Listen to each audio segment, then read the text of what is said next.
Welcome to the Holy Post. Hollywood's been struggling. Fewer people are going to theaters, but this week saw the opening of two huge movies, including Barbie. Can the movie revive Hollywood, or will its social commentary drive even more Americans away?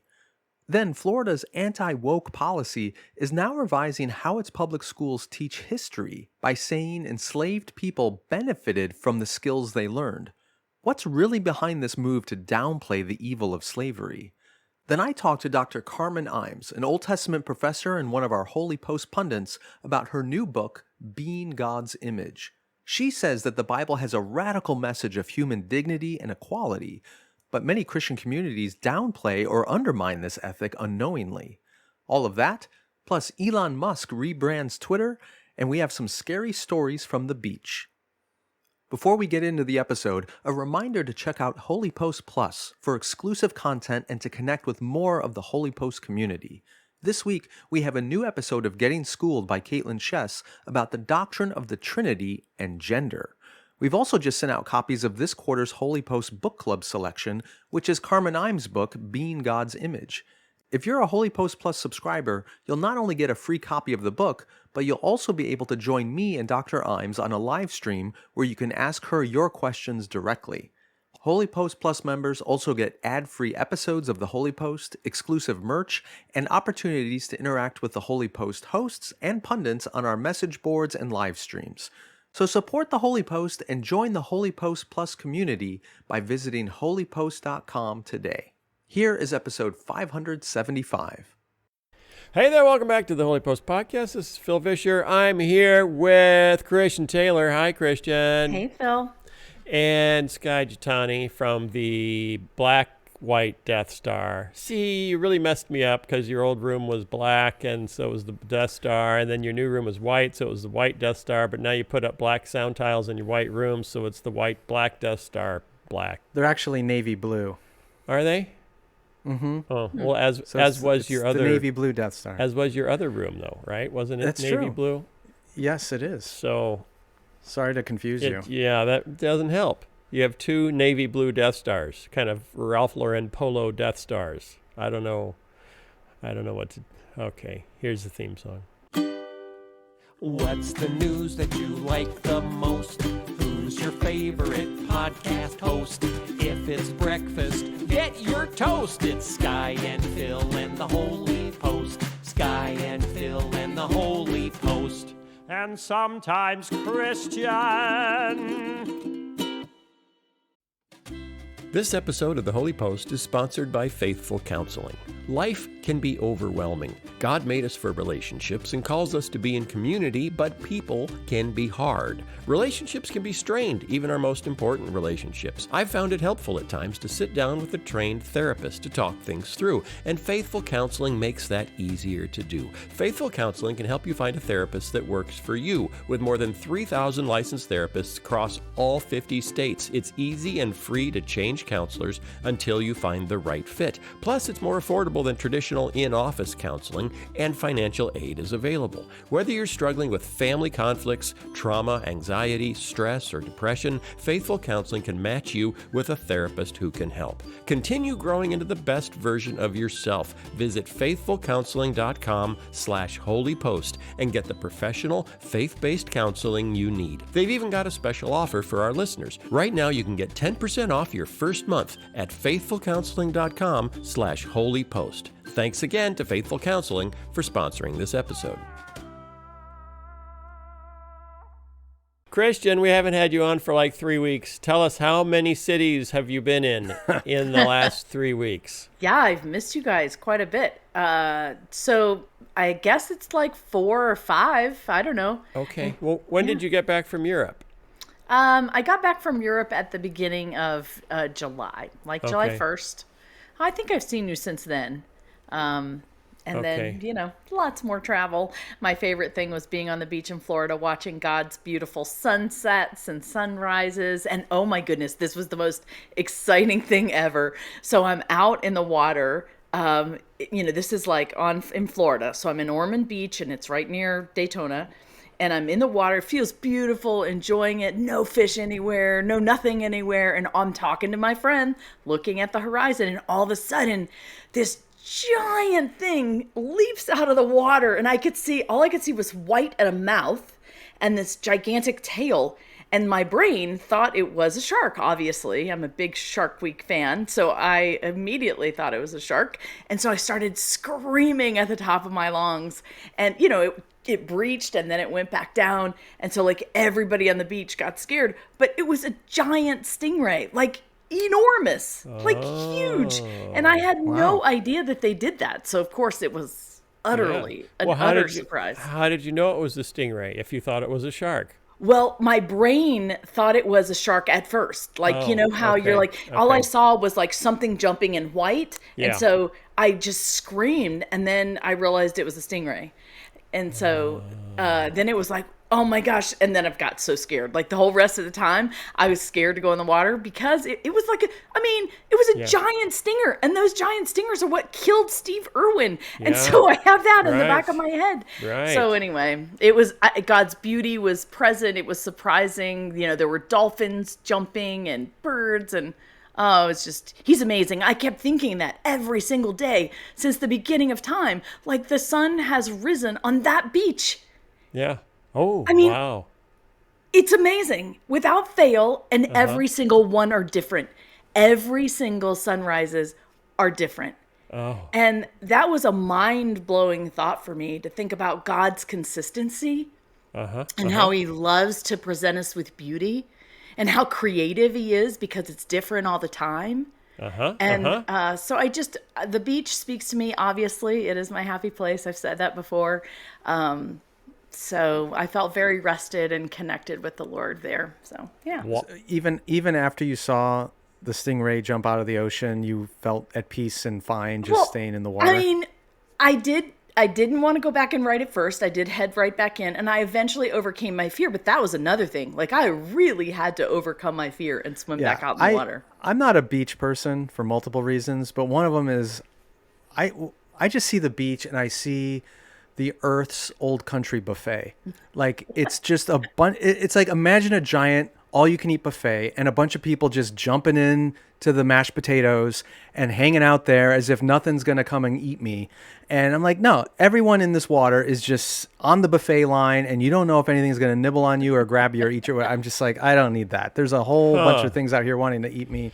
Not appealing. One of our more exotic vacations we ever took with our kids was to the Caribbean, to, I think it was St. John's Island, which is lovely. I only went there once. That sounds fun. But it was lovely. And there was a little area, walking distance from the little house that we rented for the whole family, where we could snorkel. So we rented snorkel gear for the week, and then me and the kids would walk down. As Lisa didn't really want to. She was kind of scared of everything.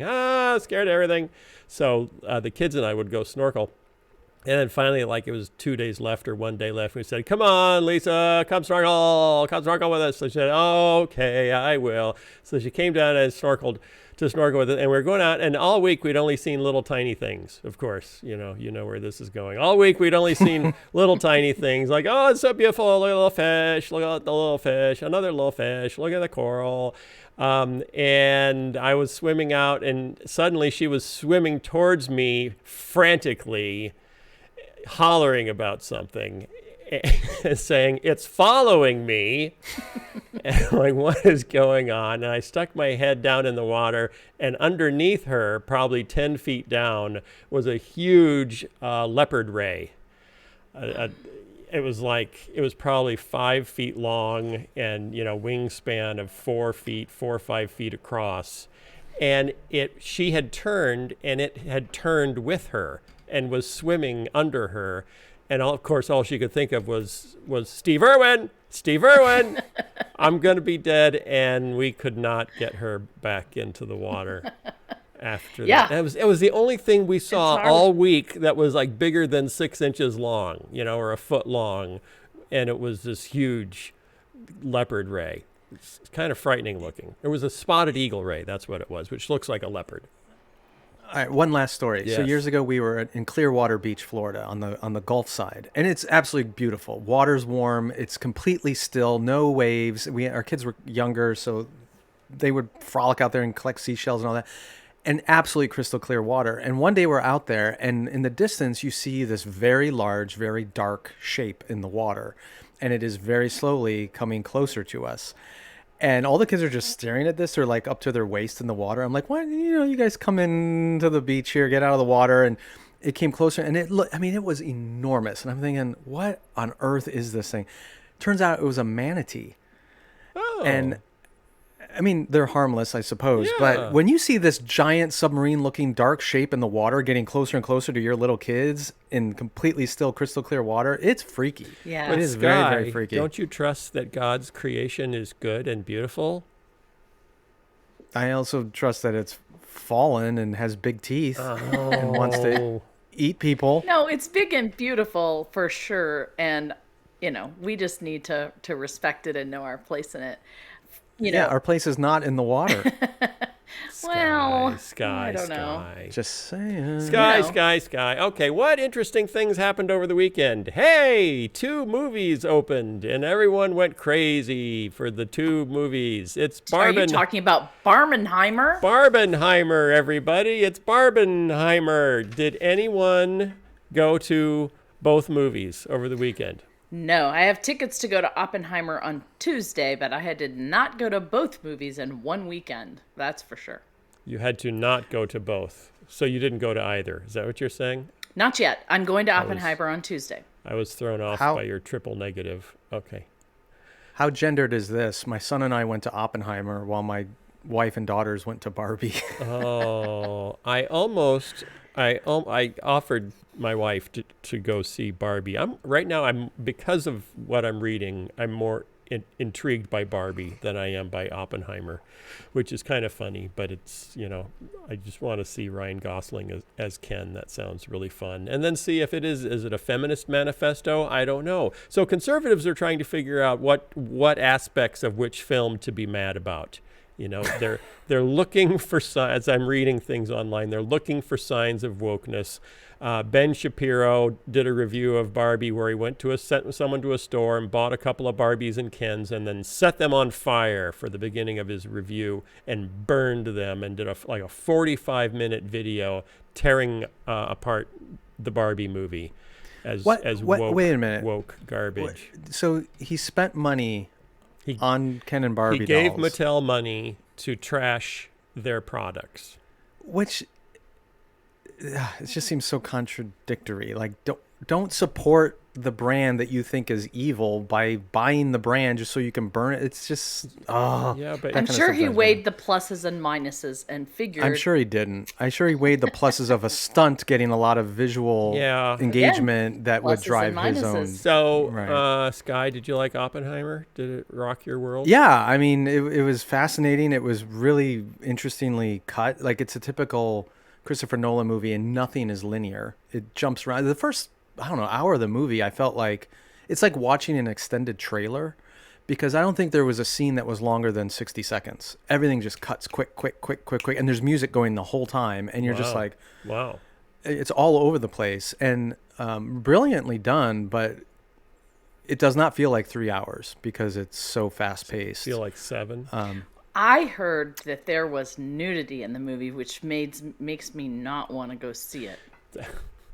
Have you not are you seen laughing at? A naked person before? Have you never seen My family says that same thing to me, but I don't know. I'm very uncomfortable watching people unclothed in television, particularly with other people there. It is weird that all of the Christopher Nolan movies, this is the first one he decided needed nudity, about a scientist.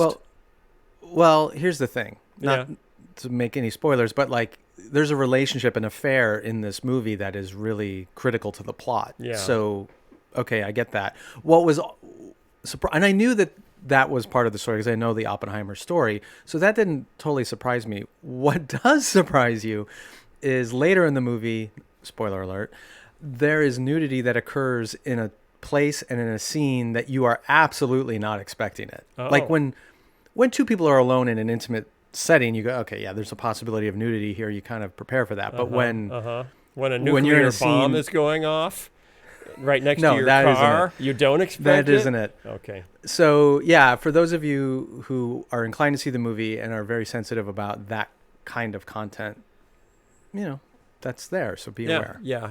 My son is very uncomfortable if anything sexual happens on TV while he's sitting next to his parents. So it's like, well, I guess I can't go see this with my son, who would be the natural person for me to go see this with, because he would wish that I was not there. So I don't know. Am I just going to go see it by myself? I've been all the streaming of everything and the high quality entertainment by the pound on Netflix and Apple Plus and Disney Plus, etc. It's just, I've almost forgotten that movies are a thing that you could go to a theater and watch. And You're like most Americans then. Yeah. You know what I just read? I just read an incredible, it was a podcast by, I think it was Terry Gross on NPR with Lucas Shaw from Bloomberg. And it was a fascinating interview because it talks about the entire entertainment industry and what's been happening on the, corporate end with all the different players.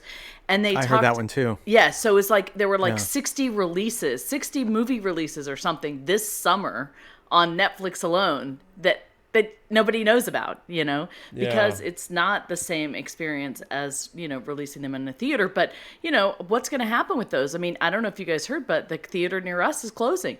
I mean, that's like a part of our family history. Which over one? The last, Which the one? AMC Regal. What? The whole thing? Yeah. Yep. It's closing. Oh my Which gosh. is strange because over there, there are apartments over there, there's a fitness over there, and there's lots of restaurants. They all supported Regal. Yeah, and we had several VeggieTales premieres there. Yes, at I that know. very theater. That was part of our family history. Like, I have albums of us there and all those memories there. And, it was we feel kind of sad about that. Yeah. So, that interview was very enlightening, but it's very sad. Yeah. So anyway, I don't know. You're supposed to go see Oppenheimer and IMAX. So it's the biggest possible. That's what I did. Most visceral thing. And Barbie, you want to see it on the big screen because it's so pink. It's just so pink. You won't believe how pink it is. What did Amanda say about Barbie? Yeah. I don't think she said anything. I asked my older daughter about it because she was the one who was most excited to see it, and all she said, they all enjoyed it, but what my older daughter said was there was a lot of social commentary, but they were explicit about it, so she didn't mind it as much because it wasn't trying to be sneaky about it. It was very out in the open with, this is the take we have and we're just going to share it with you, kind of thing. I haven't seen it yet, so I don't have any commentary on it. Does your daughter understand why Ben Shapiro would burn his Barbies as a result? I haven't talked to her about it. I didn't get what the social commentary was. Mm-hmm. I assume something about the patriarchy. Isn't it about the patriarchy in some way, shape, or form? Well, here we are now talking about a movie none of us have seen. The patriarchy. Yeah. I tell you what I am curious about. I am curious about the younger generation who has different ideas about everything, particularly the younger generation that are Christians. I would be very interested in their take on exactly what you're talking about. They have been very out and open about their points of view on different issues, which is why they've included things in the movie to spark, I think, a cultural conversation about deeply held issues. And I really am wondering how that is going to be received by the younger generations, particularly that are Christian. I don't know if you guys have seen anything about that or read anything. Nope. Well, there was an article, Phil, I think that you shared with us that you were going to talk about. That was about which one? Which one? Well, it's the one. It's one about Christians and being so outraged at the Barbenheimer or the Barbie movie. Oh, I did. Did you decide you're not going to share that? I don't think I shared that. Did someone else share an article? Maybe you just said that thing happened and maybe we talked about it, which we just talked about it. Yeah, okay. we just did. Yeah. But there is an article about Christians being outraged. Really? Yes. Okay. But okay, there's two different things going on here. One, again, having not seen the movie, I can't really comment on its content and whether there is anything to really take offense to. But then there's the kind of meta idea of why are so many people looking to be offended? Like there's obviously this cultural moment right now this weekend with these two big movies that are kind of getting people back to the theater and everyone's talking about them. And so it's like, okay, this is happening. We need to figure out an angle by which we can be offended. Yes. No, I don't think people are saying that, Sky. I don't think they're like trying to be offended. I don't think anybody's saying, oh, let's be offended. I think what's happening is we are in this cultural hot moment, particularly with a lot of campaigning happening. And it's been this way for the last, 6 years, where people care very much about certain issues and what's happening in our cultural climate. And so anything that comes along that sparks that conversation makes people upset, angry, fearful. Like I've just been in the South. I've heard so many people talk about this. So a couple things are happening. There's a meta-narrative going on right now in our culture that Disney has gone woke, that Hollywood is woke, that they're trying to socially re-engineer America away from traditional values. So when, for example, the Super Mario Brothers movie came out and did $1 billion, it was celebrated because it had no social agenda in it. It was just fun. There was no wokeness. They weren't trying to cram any ideology down anyone's throats. It was just a good time at the movies, and that's what America wants and needs. And like the Minions movies made by Illumination, the same thing. They're just fun, and now those are like, they're outgrossing every Pixar movie now. These much cheaper movies from Illumination, because they're not trying to be important. They're not trying to say anything. They're not trying to be the first representation of this, class of people in a motion picture, an animated film ever, which a lot of seem to be the direction that Disney and Pixar movies are going. So there's this narrative that, go woke, go broke, and the Disney movies and Pixar movies versus, the Super Mario movie and the Illumination movies are the evidence that Disney is now going broke because they went woke. So Barbie is an interesting point because the studio that made it is definitely not going broke. So the question is it not that woke, or what? I don't know what's going on yet. Well, what I'm curious about, Phil, isn't this always the case? I mean, this has always been the case. Hollywood is known as left and, shaping our children's minds, and always have some sort of, even before it was, egregious as people think it is now, there have always been these subtle undertones of stuff. So this is nothing new, but now we have terms like woke. But it's not always been subtle. I mean, you can go back to Guess Who's Coming to Dinner and Sidney Poitier. That famous animated children's movie. Well, for those who don't know, it's a classic movie. It's a great movie about a white family whose daughter's coming home and introducing her, I don't know if it's her boyfriend or fiance, but it's Sidney Poitier, who's black. And so it's this big controversy about interracial relationships. And I think it was in the 1960s that movie came out, and it stirred a cultural conversation. We look back on that now and go, we don't call that woke. We just call that reality. Well, it was progressive. It was progressive at the time. At the time, it was progressive. And there's been criticism of Hollywood forever that it was progressive. Yes, it's not different. But Disney has generally been considered family friendly, because Uncle Walt didn't want to do anything controversial. And so if they do things that are controversial, people always say, Walt Disney's rolling over in his grave right now. He's rolling over in his grave. And that's where we are today, because progressive activism has come into children's media.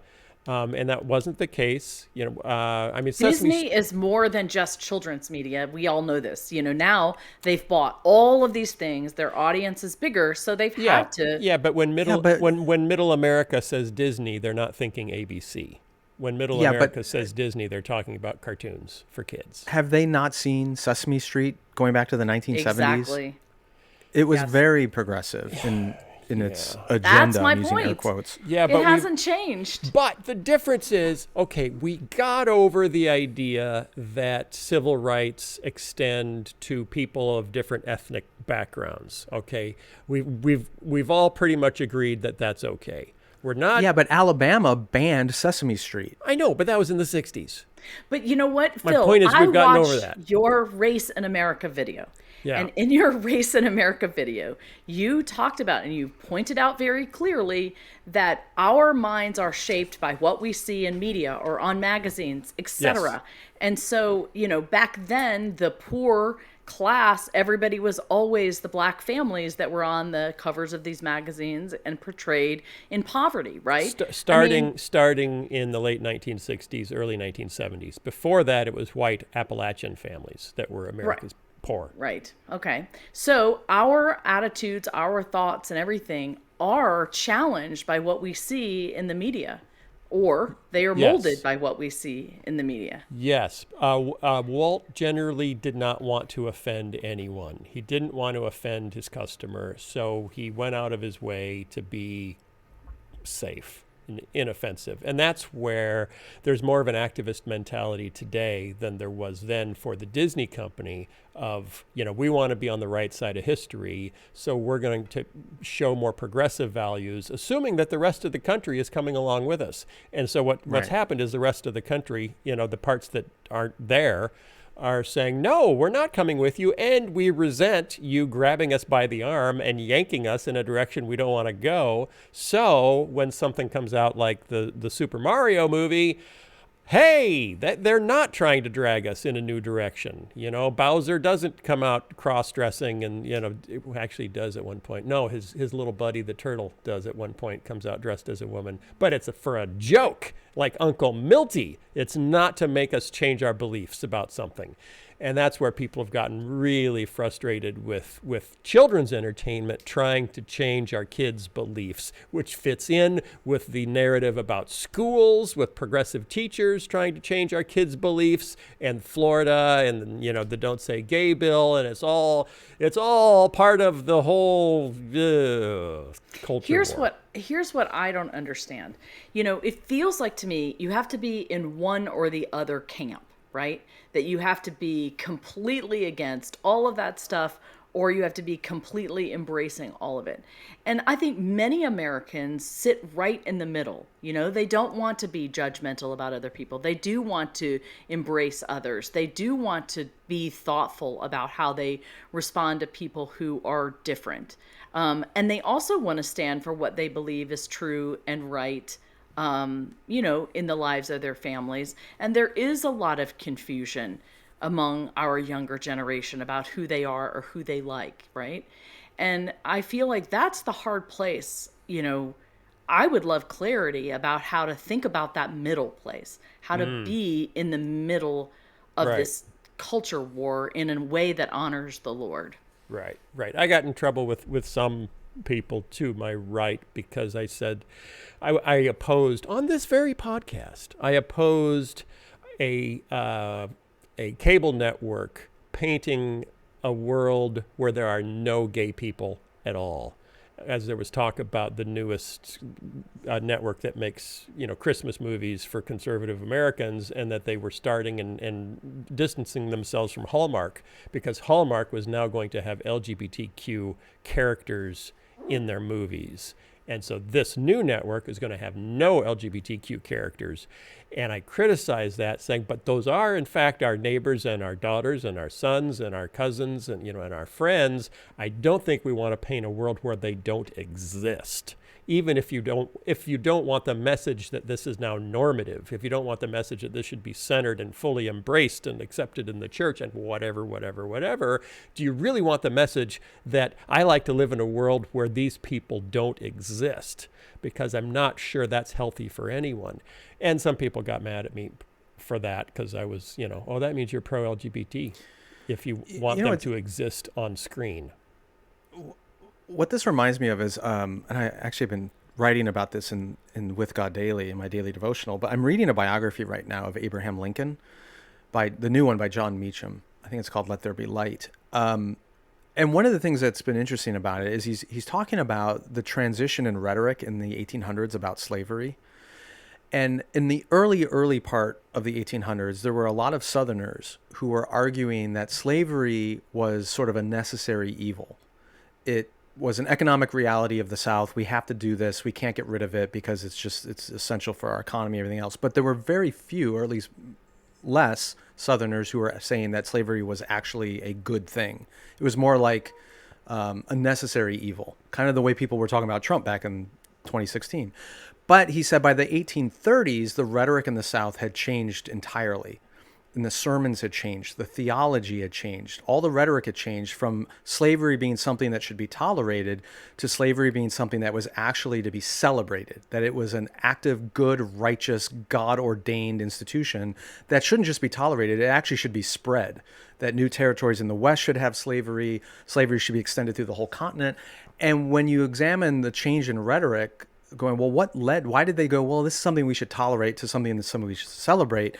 They said what changed was Northerners started criticizing slavery and abolitionists started criticizing it, and the South felt threatened, and they decided we can't really justify something that we ourselves are saying should only be tolerated. We need to actually say this is an active good thing. And you see that over and over and over again in our arguments today on cultural war issues, where originally somebody said, hey, can you just tolerate this thing? And people are like, I don't know. And then they're like, no, if you're not going to just tolerate, you have to actively celebrate it. You need to recognize it as a good to be advocated for, not just something to be tolerated. And we've done that like on all fronts. When we feel attacked, it's not enough to just be saying, I'm sort of in favor of something. You have to be 100% in favor of it on all fronts in every way. Right. And you're kind of taking that middle ground saying, well, I'm not, you're not advocating for LGBT stuff, but you're saying let's not erase these people from our culture and from our television shows. And then the other side is saying, nope, they need to be either completely erased from everything or they need to be front and center and celebrated and everything.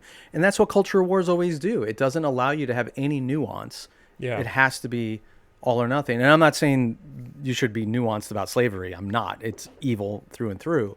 But it's interesting that the rhetoric, even in the South, became more advocating for slavery in reaction to those who were against it. Right. Speaking of nuance about slavery, new Florida standards teach students that some black people benefited from slavery because it taught them useful skills. This was just announced last week. That's Ron DeSantis' new state educational guidelines. This is 1865 rehearsed, right? It's here's what they say. Here's what they say. The Florida State Board of Education's new standards include controversial language about how, quote, slaves develop skills which in some instances could be applied for their personal benefit. Hey, I learned how to knit. Now I can knit myself a shirt to cover up the marks on my back that I got for teaching myself how to knit. Couldn't you say the same thing about virtually any horrific evil in human history? Yeah, prison is good because you can learn how to make license plates. Or child labor is good because they're learning a marketable skill. And why was the Holocaust good? I don't think it doesn't go there. Hey, before learn how to suffer. Those concentration camps had labor camps in them where they created, they were on assembly lines. Yeah. It's sick. It's a sick and twisted argument to say there's a silver lining in this horrific, inhumane evil. A spokesperson for the Florida Department of Education on Thursday provided a response to criticism and said the intent of this particular benchmark clarification is to show that some slaves developed highly specialized trades from which they benefited. This is factual and well documented. I don't know how you benefit from being taught how to do something as a slave when you have no opportunity to ever put that to use not as a slave. Well, and to that point, like you can learn how to farm. You can absolutely learn how to farm as a slave, and you can be released, but you can't have your own farm. What did they think these people were doing in Africa before they were kidnapped and enslaved? Did they not know how to farm? Did they not know how to build homes? Did they not know how to organize their societies? Of course they did.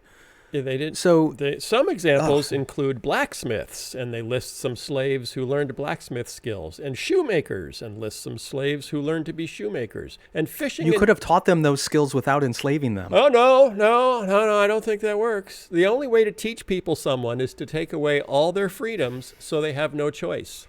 And that's my new proposal for higher education in America. It's I don't. But like this is my argument. That's exactly my argument. Is there's a section on the left that is talking about the evils of slavery, and then in reaction to that, there's this crazy faction on the right that is saying it's not enough for us to just not talk about how terrible slavery was. We actually now need to put in the curriculum that there were some good things about slavery. That's madness. That's so ridiculously overreacting. What is interesting is the crossover between the secular politicians that are making this argument and the Christian homeschooling world that has been making the same argument, such as Doug Wilson's book on slavery that argued that at no time in history was there more affection between the races than during chattel slavery in the American South. So there's no way to create affection between people than by letting one group own another group. They're going to get so close. It's just fantastic. So why are Christians and then secular politicians suddenly joining hands in slavery apologetics? Sky, help me out. Why are they doing this? Yeah. What is the common? What do they have? What does Doug Wilson, conservative Southern homeschooling, and then Ron DeSantis have in the state of Florida have in common to gain from becoming chattel slavery apologists? Well, I don't know if this fits exactly what you're asking, but what I've been writing about in my devotional, and I'm going through the Psalms right now, and obviously there's a lot of Psalms about fear, is that fear warps wisdom.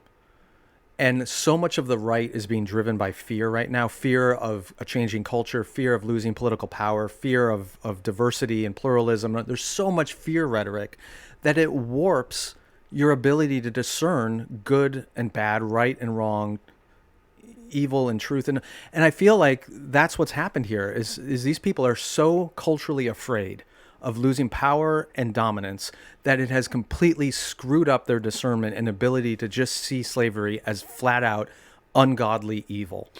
And that's my best diagnosis of what's going on here. Well, and to answer your question, why have they come together? It's, it's enmeshment. It is,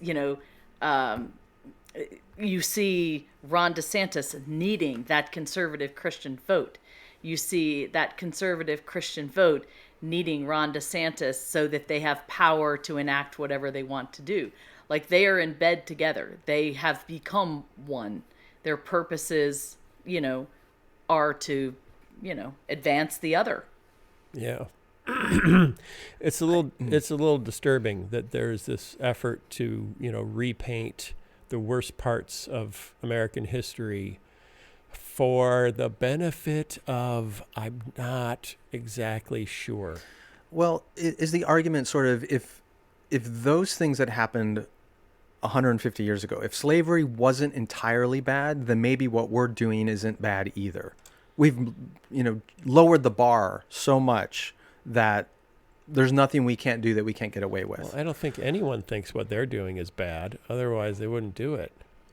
Well, yeah, there are people who think, it wasn't that long ago that the Republican Party stood for things like free speech, for individual rights, for the freedom of independent corporations to make their own decisions without being censored by the government or punished. Yeah, but then we discovered how bad things were getting in our culture, and winning that war is a higher good than sticking to our values.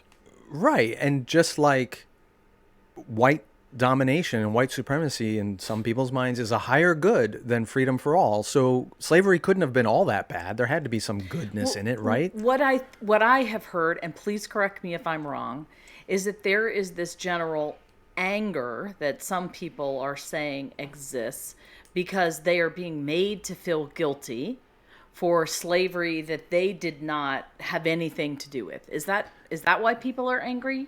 Well, but that's the irony is if you want to make that argument, then the argument should be, I didn't have anything to do with slavery. It was evil. Okay. It was evil and I had nothing to do with it. But now they're trying to say, I had nothing to do with it and it was not entirely evil. So why are you defending it if you had nothing to do with it? Yeah, I think I think it's part of a defense of Western civilization, of white European Western civilization, which is, heavily under attack in academia. Right. And it's a defense of whiteness. yeah, it is a defense. Well, it's a defense of, as some Christian nationalists would say, it's a defense of Anglo-Protestantism.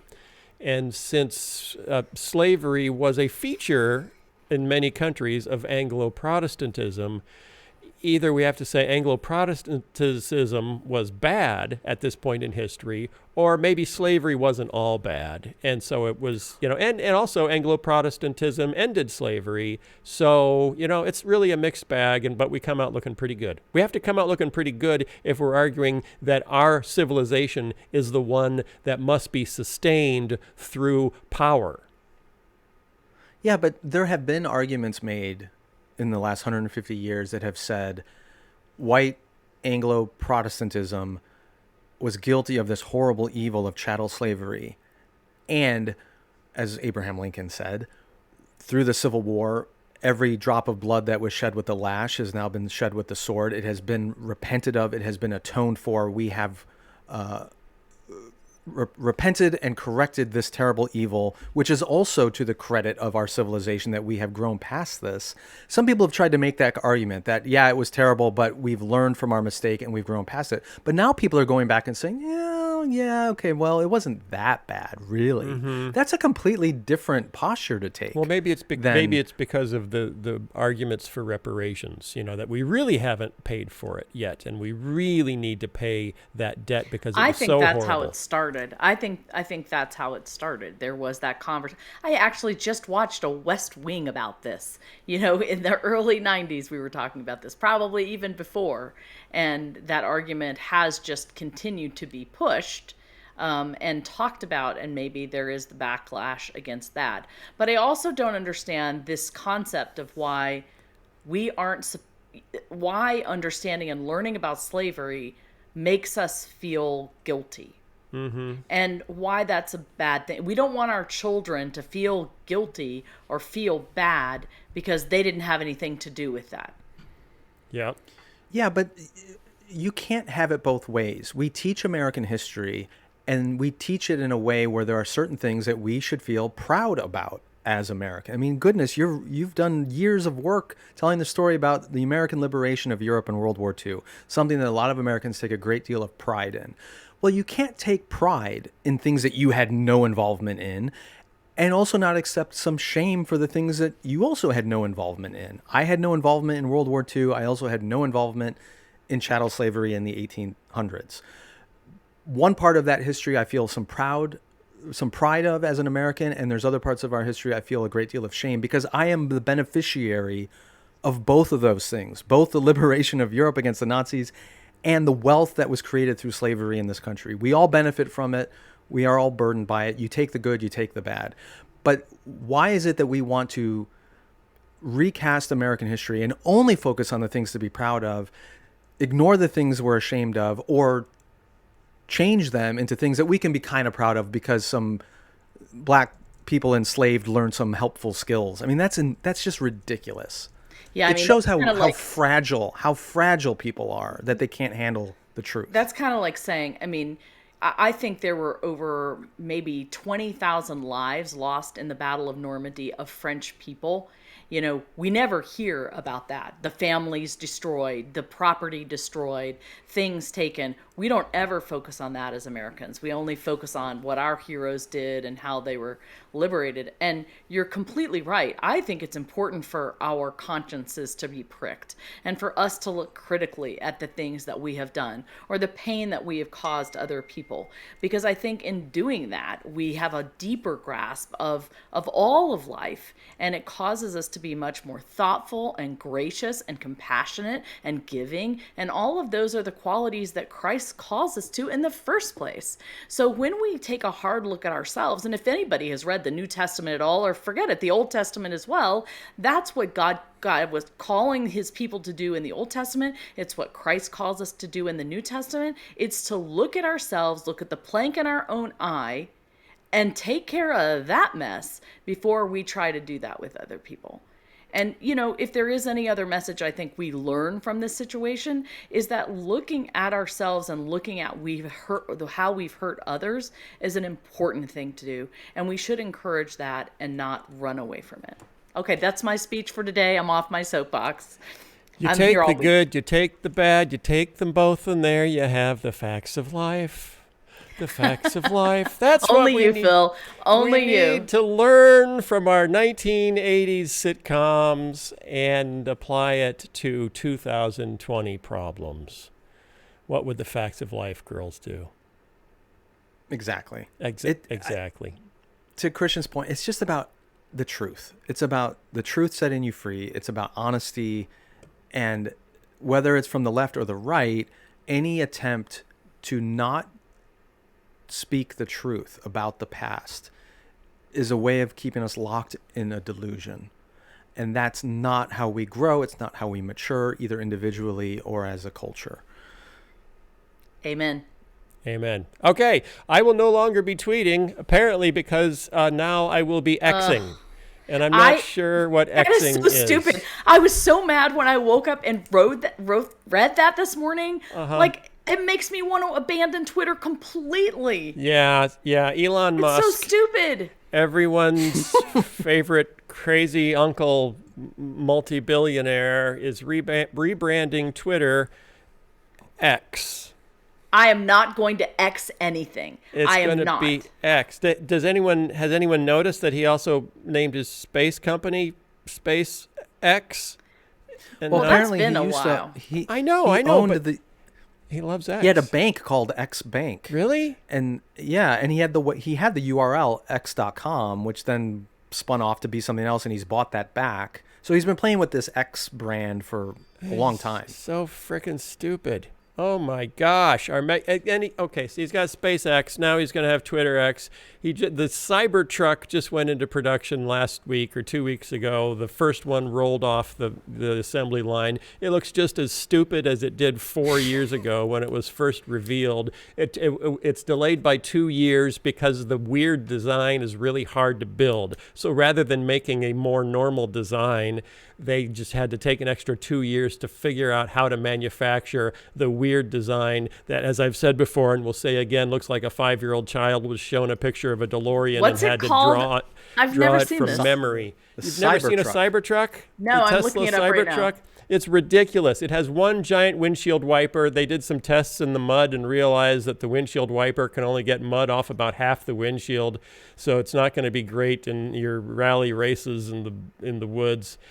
It's ridiculous. He's just gone. The only person that's competing with Elon Musk for sort of crazy self-inflicted wounding right now is Mike Lindell, the MyPillow guy, who just had to sell off about half of his commercial equipment in an auction because he doesn't need any of it anymore because his pillow sales have dropped through the floor, as almost every retailer has dropped his pillows because he's cuckoo crazy and no one wants to be associated with him anymore. Maybe he should rebrand it from MyPillow to Xpillow. Yes, Pillow X. This really will drive me off. I have almost 8,000 followers, which is nothing compared to the two of you. Absolutely nothing. Probably no one looks at my Twitter anymore.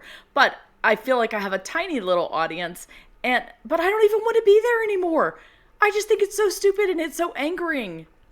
Well, I agree. I feel like when I'm on Twitter, I am participating in a crazy man's little self-indulgent experiment. Exactly. And I don't want to be a tool like that. Mm-hmm. It is. Maybe we should just tell all of our. Maybe we should go to Threads. As much as I would hate that too, but we should go to Threads and just tell everybody to follow us there. It's sort of like when a rich guy convinces you to take a ride on his submarine, that it'll be fine. I'm not really following the rules with my submarine. Soon, Phil. I'm sorry. Too soon. I'm sorry. Rich guys that don't think the rules apply to them, I'm just not that's not helping. It's not helping. It's not helping. It might even promote socialism. I'm not sure. So as fiscal conservatives might want to oppose rich guys being stupid on a large scale. Jeffrey Bezos is a weirdo, but he's generally been sane with his business. That's the part I don't get. Is it seems like every decision Musk has made since he bought Twitter has been designed to destroy Twitter. And he's not accountable to... He just did. Right, well, he's not accountable to any board of directors because he owns the whole freaking company. Right. So he can make all these decisions unilaterally. Right. That's why I'm like, is he either that dumb, which I don't think so, or is he deliberately doing this as some kind of weird experiment on his own part to see... for his own amusement, like some kind of Bond villain? I think his whole life is kind of performance art. Yeah. You know, and this is just like, oh, watch me do this. Like when he walked into Twitter headquarters carrying a kitchen sink, you know, a big old porcelain sink, just so people would have to take pictures of it. Terry Gilliam, one of my favorite filmmakers, a member of Monty Python. Yeah, he's a great filmmaker. Yeah, when he started his own production company, he named it Poo Poo Productions. And the sole reason he named his production company Poo Poo Productions is that he wanted accountants and lawyers to have to say that when they met to talk about his company. That's the spirit of Elon Musk. I'm just doing stuff to mess with people. He is like the Andy Kaufman of entrepreneurs. Oh, speaking of Andy Kaufman. I get that. You got to watch Jim and Andy, by the way. Just that's all I'm saying. Good documentary about Jim Carrey playing Andy Kaufman. Oh, I've seen it. Yeah, it is good. You're right. Okay. All right. Hey, y'all. What are you going to do about Twitter? Are you going to start Xing your... See, it just sounds like I X'd this morning. I sent a really great X. It sounds like what you're saying is being redacted in real time by some force out there, and the trademarks are all being replaced with X's. We can't tell you what he did this morning, so we're going to say he X'd. Very frustrating. Anyway, come to the website, holypost.com. Tell us what you think about the new X. Tell us what you think about Barbie. Tell us what you think about Oppenheimer. We're going to interview Amy Peeler coming up soon. She's just finished writing a piece about the Barbie movie, a very insightful piece, and we're going to have her on the show to talk about it. So come on back. And if you want to X with us, look for us on Xer. That sounds wrong. Yeah, it's just all it's awful. It's either sinister or it's been redacted by Congress, and we can't tell you what we're actually inviting you to do. Okay, everyone, thanks for your support on Patreon and Holy Post Plus. We will see you next week. Bye. This episode is sponsored by the Center for Pastor Theologians. How can we respond to a world today, both outside and inside the church, that is awash in anti-intellectualism and tribalism? The Center for Pastor Theologians gathers pastors and ministry leaders from across the spectrum of evangelical belief for nuanced and challenging conversation about the issues facing the church in today's world. If this sounds like a community you'd like to be a part of, we invite you to join us in Chicago for our annual theology conference, Power and the Pulpit, Recovering a Theology of Preaching. Holy Post listeners will recognize several of this year's conference speakers, including Charlie Dates, Caitlin Beatty, Matthew Kim, and Mike Cosper. You can go to cptconference.com and register to join us in Chicago on October 23rd to 25th for this unique theology conference for pastors and ministry leaders. Holy Post listeners get $10 off their registration fee with the code HOLYPOST. Again, visit cptconference.com and use code HOLYPOST to get $10 off and secure your spot today. And thank you to the Center for Pastor Theologians for sponsoring this episode. This episode is being sponsored by AG1 by Athletic Greens. Some of you know that my dad is a doctor, and as I get older, he's always telling me to watch my weight and exercise regularly. But in the last few years, he's also been telling me to pay attention to my gut health. He's been persuaded by all the research saying that the biome of good bacteria that lives in our guts is critical to our long-term health. There's just one problem. I hate taking lots of pills and vitamins and supplements. And why do they always have to be so big? That's one of the reasons I was excited to try AG1 by Athletic Greens. AG1 is a foundational nutritional drink with 75 vitamins, minerals, and whole food ingredients.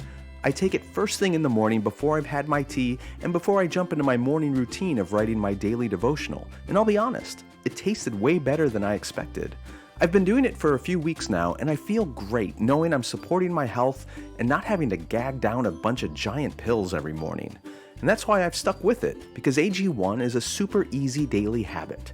So, if you're looking for a simpler and cost-effective supplement routine, check out AG1 by Athletic Greens. And right now, Athletic Greens is giving you a free 1-year supply of vitamin D and 5 free travel packs with your first purchase. Go to athleticgreens.com/holypost. That's athleticgreens.com/holypost. Many of us have been taught that we are created in God's image. We find that in Genesis chapter 1. But what does that really mean? And what are its implications practically for the way we live? I think a pretty good case could be made that even though Christians will say we are all created in the image of God, the way we've organized many of our churches and Christian communities actually reflect pagan values of hierarchy, way more than the egalitarian values we see in Genesis 1. That's why I was eager to talk to Carmen Imes about her new book, Being God's Image: Why Creation Still Matters.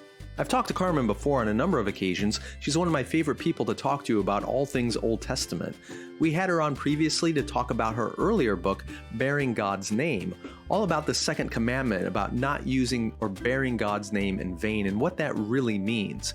And we've also had her on for some bonus material for Holy Post Plus, looking at events in the news and how to interpret them, like the push to have the 10 Commandments posted in public spaces. She brings a lot of wisdom, not just from the Bible, but applying those things then to our contemporary culture.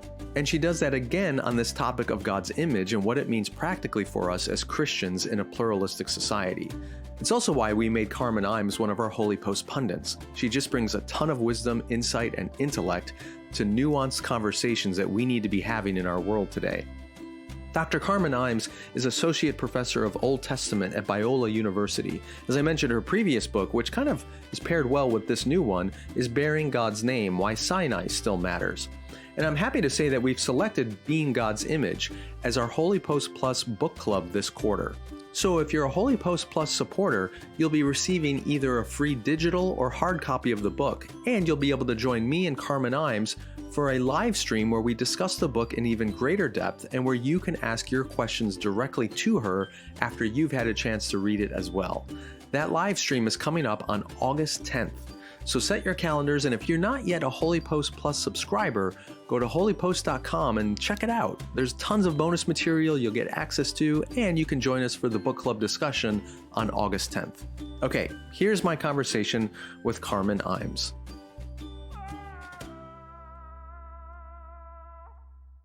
Carmen Imes, welcome back to the Holy Post. Thank you. Glad to be back. Yeah, and you're coming back as one of our pundits, which we're really grateful for. Whatever that means, I'm glad to be it. Yeah. Oh, you'll find out. We're going to hit you up for all kinds of stuff. But for today, we're talking about your latest book, and congratulations on its release, Being God's Image. It's also our Holy Post Book Club selection of the quarter. So if you are a Holy Post Plus subscriber, at certain tiers, you get a free copy of this book, either digital or hard copy. And Carmen, you're going to come back on with me in a couple of weeks for a live stream with our book club folks where you all get to ask questions of the book, having had a chance to read it. So what we don't cover in this conversation, we will definitely cover in that live stream. Great. So let's begin here. How does this book connect to your previous book, which was Bearing God's Name? Yes. And why didn't you call this book Bearing God's Image? Because it's called Being God's. I know you talk about this early in the book, but I think it's really interesting. So first, what's the connection to the earlier book? And then why are we said to be God's image rather than bear God's image? Yeah, good. So my first book with InterVarsity Press is Bearing God's Name: Why Sinai Still Matters. It's an exploration of the command that among the 10 Commandments, the command not to take the Lord's name in vain.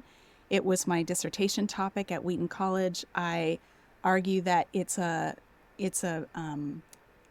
argue for a missional reading, that we should understand it not as a policing of what we say only or how we say or use God's name verbally, but that it's much broader, that it involves all of our lives, that our discipleship depends on us representing God. We bear his name or carry his name, so we're his representatives. And as people heard me talk about this idea as the book was just coming out, a lot of people asked me, oh, isn't that kind of like the Imago Dei? Isn't the image of God also a representative role? And so I only spend about a page in Bearing God's Name on the difference between the two. And people kept asking me for more, and I realized that there was a lot here to talk about. So the difference between the two, I would argue that both are representative, but that being God's image is true of every human being. Every human being is the image of God. Only the covenant people bear God's name. So every member of the human race is invited to join the covenant community and would then bear God's name. But it's impossible for an unbeliever to take God's name in vain because they don't bear God's name in the first place. So this is a much broader picture. Yeah, and this seems, going back to the previous book, which we had a conversation about as well, and then that commandment to not bear God's name in vain. Yeah. It's very intimately connected to the fact that God reveals his proper name through Moses to his covenant people. So that name, Yahweh, is something that's not revealed to all of humanity. Mm-hmm. It is specifically revealed to Israel, and they bear that name forward. But in the creation account, which you spend a lot of time unpacking in this book, the image of God is seen as a universal reality for all people in creation. Yes.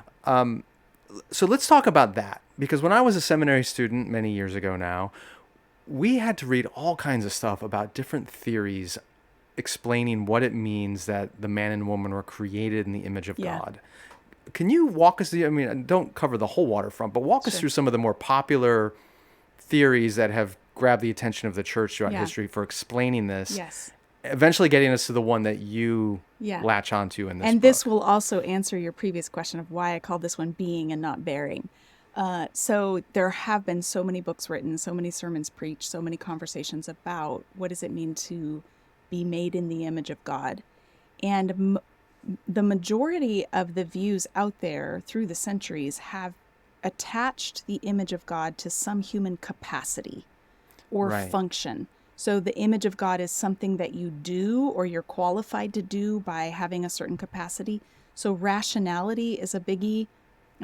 We are intellectually superior to animals, therefore that qualifies us to be the image of God, or that's the sign that we're made in his image for many people. So rationality, relationality, moral compass or conscience, there have been a lot of different proposals for what qualifies someone to be the image of God. And what all of these have in common is that there's little to nothing in the biblical text to lead to that conclusion. It's theological speculation based on thinking about the differences between humans and animals and what makes humans unique. So the image of God then becomes this catch-all term to describe everything that makes humans different from animals. What I'm trying to do in this book is take us back to Genesis, to the place where it actually calls humans the image of God, and see if we can understand from ancient Near Eastern culture, from this literary text, what is this precisely saying? Recognizing that it's not trying to say all the things, but to be the image of God is saying something specific. And this is where we get into the difference between the way I talk about this and the way most other people talk about this. It's very common to talk about bearing God's image. Right. I try to avoid that language, because if you're bearing something, you can set it down. You're carrying it and you can set it down. But I became convinced through my study of Genesis that every human being is the image of God. It's not attached to a specific capacity that we have. It's our human identity. Therefore, we can't lose it. We can't set it down. It's intrinsic to being human. Every human being who has a human body is the image of God. And that comes from a closer look at the Hebrew language. The word used to describe humans as God's image in Genesis 1:26 is the Hebrew word tselem. And a tselem is something very concrete. It's not some ephemeral idea like, oh, we resemble God or we have certain capacities. It's very specifically an idol that you would place in a temple or a statue that you would set up in public for people to see. It's a physical, three-dimensional object that represents either a king or a deity. And it's consistently used that way throughout the Bible and throughout the ancient world. So cousin languages like Akkadian and Ugaritic talk about statues and idols using the same word. And so I think we need to get back to reckoning with our human embodiment as the core concept here. that we are three-dimensional representatives of the Creator, and that's what it means to be the image. So I've titled the book Being God's Image, Not Bearing, because there's nothing we can do to stop being the image of God. It's intrinsic to who we are. So that Hebrew word that is translated image, but can also be translated idol. Yeah. You do a great job in this book in a succinct way, unpacking stuff I've read from others like John Walton about how this early chapter of Genesis has a lot of temple imagery and language in it. And so it makes sense that if the creation of the world is God establishing his temple, then at the end, the image of the deity is put into this temple, which is what would happen in a pagan temple. Yes. But in this case, God, the creator, puts his image into his created temple. Yeah. We are his image. Yeah. So all that to reinforce your interpretation that it is the embodied human. So, but this is where I want to kind of go off on a little bit of a tangent, perhaps. I think to justify a little bit of some of the other theology that's come out over the centuries that has been more functional, and as you correctly put, is trying to understand, well, what makes humans different from animals, and that must be the divine component here, the image of God component. I think where people get hung up, I get hung up, is if God is spirit and is not an embodied person, but we are embodied, then what is it about being embodied that makes us the image of God if he has no body? So that makes sense then that the other theologians would say it must be something beyond our embodiedness, which is of the image of God, our rationality, our morality, our relationality, something like that. How do you connect an embodied image and God who is without body or image? Yeah, I mean, the same way that any other ancient Near Eastern culture would have connected the two. They can't see Marduk. Marduk is in the heavenly realm or in the spiritual realm. But when they make an idol of Marduk, they're making Marduk physical and tangible and three-dimensional. And so I think we get hung up on the word image, meaning that there's a physical resemblance, that we look like God. And so then we're like, well, how would we know what God looks like? Does he have a body too? And our body is like his body? And that is a question I am not prepared to answer. I'm not into the metaphysical side of theology. And I don't, I'm an Old Testament scholar. The Old Testament is full of talk about God's nose, God's arms, God's feet. Right. Very anthropomorphic. It's very anthropomorphic. So you have two options. You can say this is just accommodating to human concepts of personhood that are embodied, or you could say God actually does in some sense have a body, and we're seeing glimpses of it in the Old Testament. Whichever route you go, have fun with that. I'm not really sure where to land, but again, they can't see Marduk, but they can see the idol of Marduk, because the idol is crafted in such a way that it has certain features that are known to belong to Marduk. So probably the fact that we can see and hear and move are aspects that are related or relevant to being made as God's image, because the Bible talks about God seeing us and hearing our cries and responding, and God walking among us. So whether that language is purely anthropomorphic or whether it's saying something true about God's being, there is a resemblance between what humans are able to do and what God does. But it doesn't mean that if you ran into God at the mall, he would look just like us. Okay, so if I understand you correctly, in the ancient Near East, you walk into some pagan temple and there's an idol there. They wouldn't have understood that idol to literally be the God that they are worshiping. Right. It is a representation of the God that they worship. Yes. A physical embodiment of the God that they worship. An authorized representation. It can't just be any old brick that you set up and say this is the deity, but it has to go through some ritual process to dedicate it to functioning in that way. Which then brings up some of the, especially in the prophets, Yahweh often mocks the idols of other nations because they can't move, they can't hear, they can't see, they can't talk. It's just stone or wood or gold. Whereas his image bearer is us. It's living flesh. And so there's that difference. Okay, let's continue down the road of differentiating the ancient Near Eastern religions around Israel from the creation myth of Israel that you see in Genesis. How does humanity's purpose as an image bearer of God in Genesis differ from other ancient Near Eastern myths that tried to give an explanation for humanity's purpose? How does the Bible say we are different from other religious traditions of the era? Yeah, that's a great question. And I spend a little bit of time comparing the Genesis account with the Enuma Elish, which is a Babylonian creation myth, to show how the purpose for making humanity is different. There is a sense in which humans have a function, and humans have a function in both texts, right? So Genesis does give humans a function. I'm trying to separate the function from our identity. So we are the image of God. That implies a particular role or function that we would play in relation to creation. So we do things. We rule over creation. We collaborate with one another. We carry on God's creative work. We maintain order, etc. So it's not that we don't do anything. It's that if we weren't able to do those things, we don't lose our status as the image of God. So you could be in a coma and you would still be the image of God, even though you're not doing anything. That's one of the differences between the Bible's account and these ancient Near Eastern accounts, where humans are made to do things. They don't have an intrinsic value or worth in and of themselves. They're made to do the dirty work of the gods so that the gods can all take more naps. There's really a sense in which the deities don't want to have to do so much, so they make humans to do it for them. And there's a very different tone to the kind of work given to humans in Genesis. It's not as though God is tired. It's not as though he's disgruntled about having to do so much.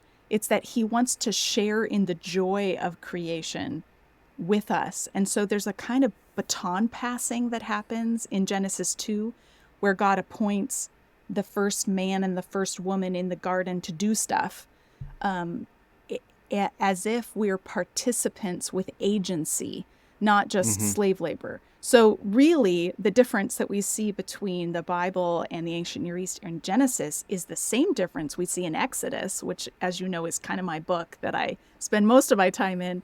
The difference between how Pharaoh treats the Israelites and how Yahweh treats the Israelites.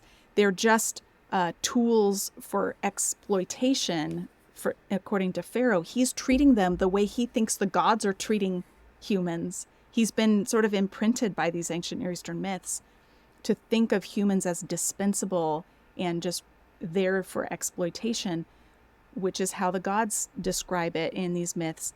But Yahweh says, come out from here and serve me. And the service of Yahweh is so fundamentally different. He's providing abundantly for their needs. He's making sure that they have regular rest. His presence is with them. So there's such a difference between how Pharaoh treats them and how Yahweh treats them, and that, I think, presses out these same differences of creation.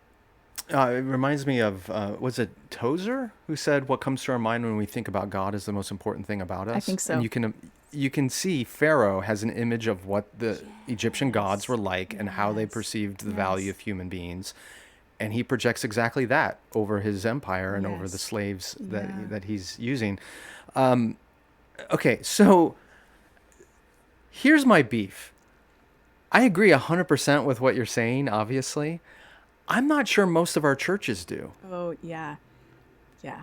I've spent most of my Christian life in sort of the evangelical world. One of the great strengths of the evangelical movement or expression of the church is its deep commitment to the mission of the gospel. Mm-hmm.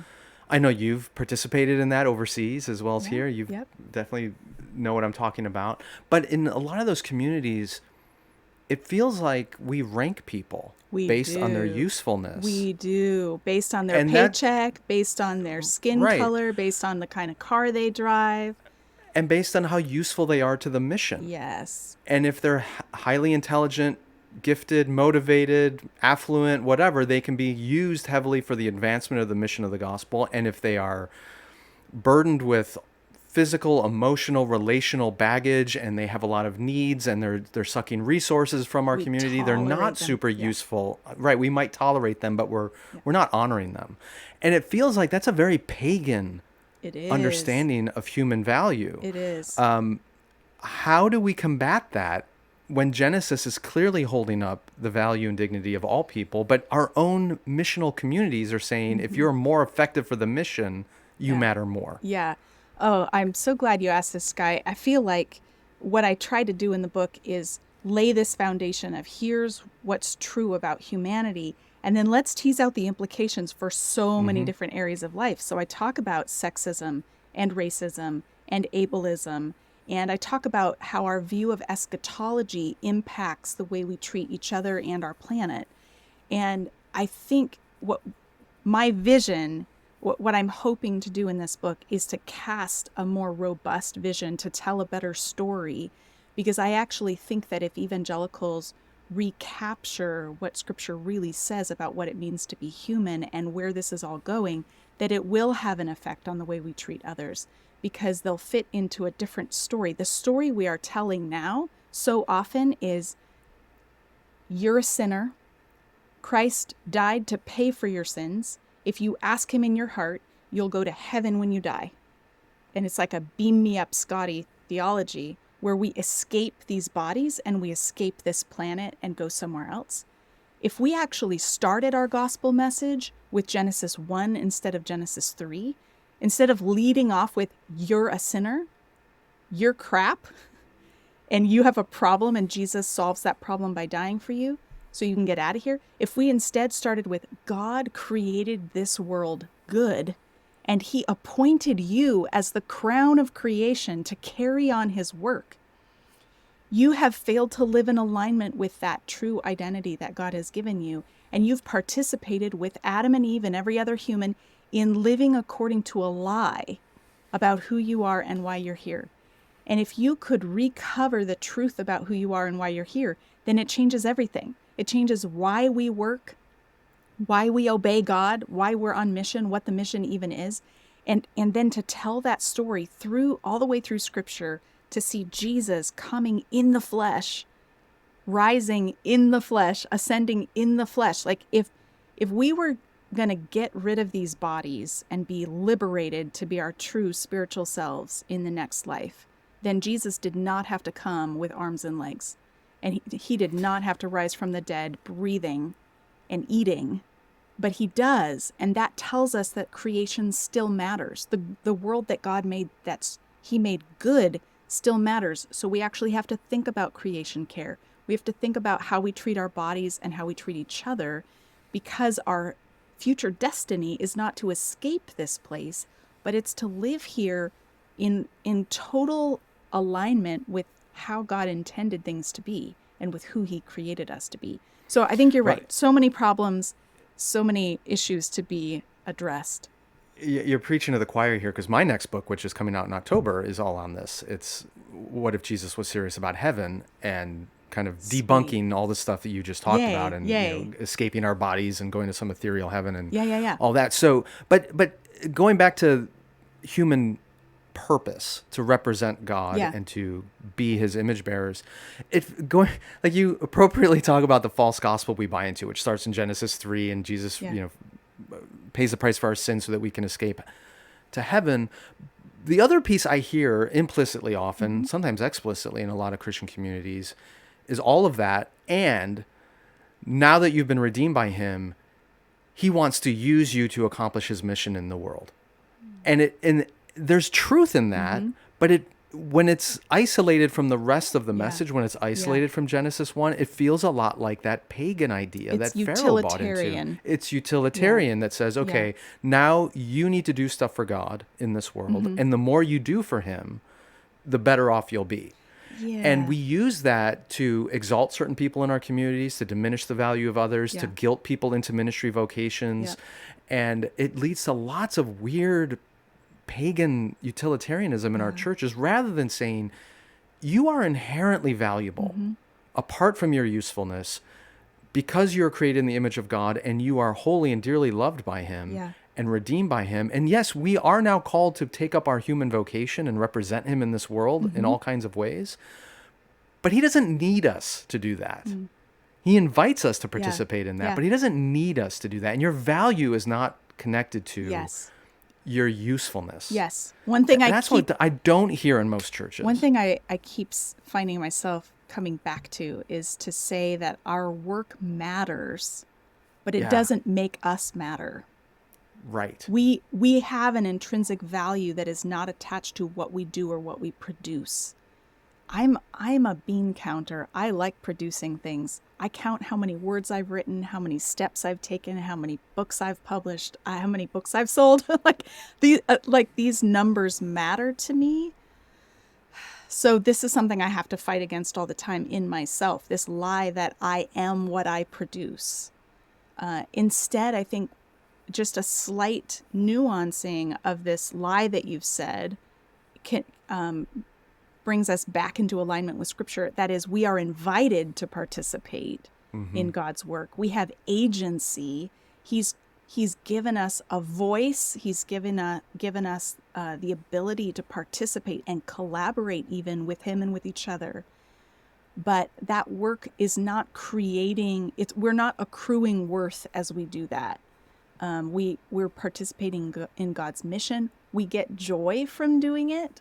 I find it a joyful endeavor, but it's not making me more valuable. And I keep coming up against this as I talk to people. Even on a podcast interview, somebody will say, "Oh, Dr. Imes, I'm so lucky that you stooped down to take time to talk to me." And I'm like, whoa, whoa, whoa, whoa, whoa. What have I just said? I have just said that every human being is the image of God and has complete value. You are no less valuable than Sky Jatani, and he's going to have me on the Holy Post, but being on your little podcast, is not like the two of you are not on a different ranking system on God's ledger. Like every human being is the image of God. There's nothing you can do to be more loved or more worthy than you are right now. And that is so deeply ingrained. And I think we have in evangelical subculture we've adopted worldly ways of thinking about power and fame. And so we worship people. Totally. And absolutely. It's just insidious. Like, I want to just say to everybody, I eat Cheerios for breakfast. I have to, put my pants on one leg at a time, just like you do. There's no reason, just because someone has written a good book and published it does not mean they're more valuable than someone else. Yeah, and I mean, you use words like worldly and things, and that it certainly is. The word I prefer is pagan. Yeah, it's very pagan. It's out of sync with what is revealed in Scripture. Yeah. Okay, I mean, there's a lot we're not getting to that we will save for our live stream. Like, I really want to talk about what happened to the image of God after the man and woman rebel against him in Genesis 3. What is the image of God as it relates to male, female? You talk about that in the creation account. You talk about kinship and kingship. These are all great things I had in my notes that we're going to not have time for. But I want to have time for this. Okay. Here's a quote. This is page 109 of your book.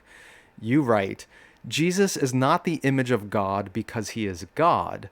Jesus is the image of God because he is human." All right. Unpack what that means. Yes, this is maybe one of the more controversial or shocking things I say in the book, because I think it got my attention. I think we have this assumption that when the New Testament says Jesus is the image of the invisible God, we're like, well, of course he is. He's God. Right. But let's just be really clear. I am not the image of Carmen Imes. I am Carmen Imes. For someone to be the image of Carmen Imes, they have to not be me. Like I can't image myself because I am me. So I think we're mistaken if we think of Jesus as being the image of God because he's God. God is God, not God's image.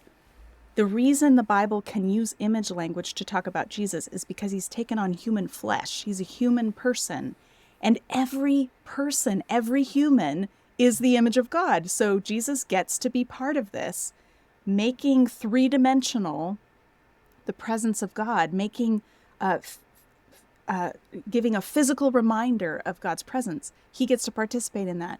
And so sometimes theologians come to the New Testament statements about Jesus as the image of God, and they tried to say, only Jesus is the image of God. The rest of us are in the image of God, which is like one step removed. It's not quite the image of God. We're aspiring to be the image of God. I just can't read Genesis and see that. It seems very clear to me that the author of Genesis wants to affirm that humans are the image of God. So in what way, or is there a way in which Jesus is the image of God and we are not? Is there any difference between those? There is certainly a difference, but the difference is not that he's the image and we aren't because we've lost it or whatever. I would describe it as Jesus is the image of God and he's living fully in alignment with that identity. He's not living according to a pagan worldview or according to a set of lies that is undermining his true identity. He's living congruently with his true identity. And therefore, there's a kind of glory that accompanies it. He manifests the glory of God because he's lined up with his God-given identity. And so the reason we're supposed to be conformed to the image of Christ is not because he's the image and we aren't, but because he's showing us how images are supposed to live. And so our sanctification is a becoming like Christ so that we too can manifest the glory of God. Which then explains part of the reason you bump into the language about Christ being the second Adam or the new Adam repeatedly in the New Testament is he is the fully human one. Yes. The image bearer of God, the way that Adam was intended to be, which gets then into what did happen with the rebellion and the introduction of evil and sin into the world. Maybe that would be a good place for us to wrap up. What do you understand occurred as it relates to the image of God after the fall? Yeah. I mean, you say that we don't lose the image of God. Yeah. But something happened. Lots and lots of people describe it as having lost the image of God, or at least it's distorted, or it's perverted, or it's diminished in some way. I would be comfortable with the language of distortion in that, like, if we're not living in alignment with our identity as God's image, we distort what it's supposed to be. But the actual image itself is not diminished in any way. And I base that on two things. First of all, in Genesis 5, where it uses the phrase image of God again, it describes Seth as, so Adam's son Seth is the image of Adam, just like we're the image of God. So it shows us an analogy of what the image is like. Now, some people turn to Genesis 5 and say, see, Seth isn't the image of God. He's just the image of his earthly father, Adam. So this is proof that the image has been lost. So to answer that question, I turn to Genesis 9, after the flood, where God tells Noah that he's going to hold humans accountable for bloodshed. You can't murder someone and just walk off scot-free. He is going to hold people accountable for their treatment of other people. And it says why in Genesis 9:6. It says, because in the image of God has God made humankind.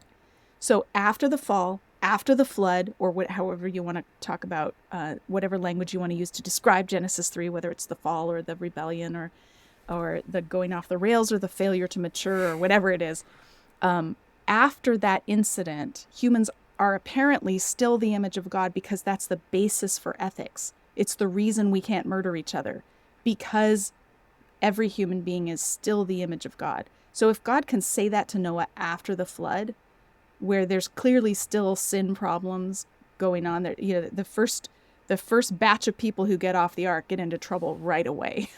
So I think if God can still say that to Noah, then it's safe to affirm that every human being is still the image of God. Yeah, we're left with this really bizarre paradox where, on the one hand, we hold the dignity of being the image bearers of God, and on the flip side, when you look at a human being, we don't reflect who God is correctly. Yeah.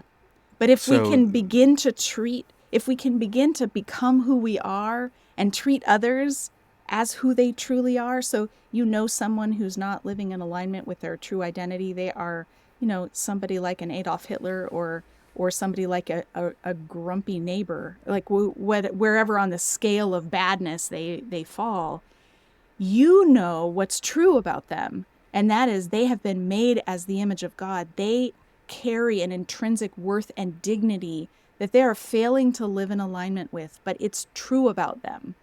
And there may come a day when they recognize, this is not an exercise in self-creation. I don't make myself and make my own identity, but my identity is given to me by God, and it's far better than I could have even constructed for myself. And when they recognize that, it can change everything for them.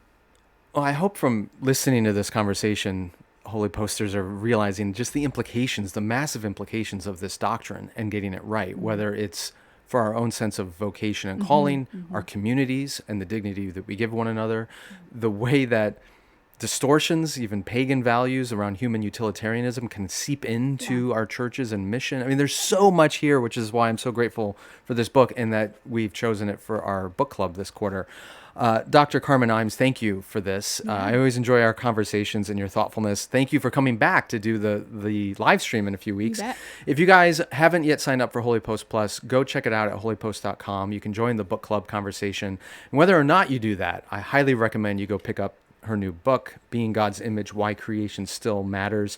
And if you can, buy it along with Bearing God's Name, because they go so well together and they're both brilliant. So Dr. Imes, thank you for your time again. Yes, thank you for having me. One more thing I'd love to let people know about that's coming up right around the corner is that I have a course with Seminary Now on both books.